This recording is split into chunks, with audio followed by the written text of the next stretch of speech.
Samarqand viloyati hokimining tegishli topshirig'iga asosan Samarqand shahrining zamonaviy arxitekturaviy qiyofasini shakllantirish, shahar muhitini tartibga solish hamda uning turistik va investitsiyaviy jozibadorligini yanada oshirish maqsadida Samarqand Invest kompaniyasi aksiyadorlik jamiyati buyurtmachiligida Samarqand shahrining dizayn kodini ishlab chiqish ishlari boshlangan. Shu munosabat bilan Samarqand Invest kompaniyasi aksiyadorlik jamiyatida dizayn kodini ishlab chiqish uchun loyiha topshirig'ini tayyorlash masalasi yuzasidan muhokama yig'ilishi bo'lib o'tdi.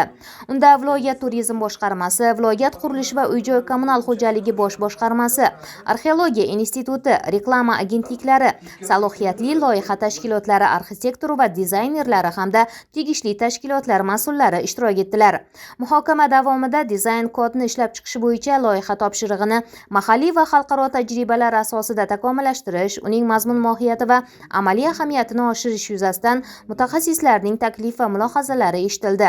Ta'kidlangandek, dizayn kod tasdiqlangach, u shahar hududlarining yaxlit arxitekturaviy qiyofasini saqlash, binolar fasadlari, reklama va peshlavhalar, ko'cha infratuzilmasi, yoritish tizimlari, ko'kalamzorlashtirish elementlari hamda jamoat joylarini yagona me'moriy estetik talablar asosida rivojlantirish bo'yicha muhim reglament vazifasini bajaradi.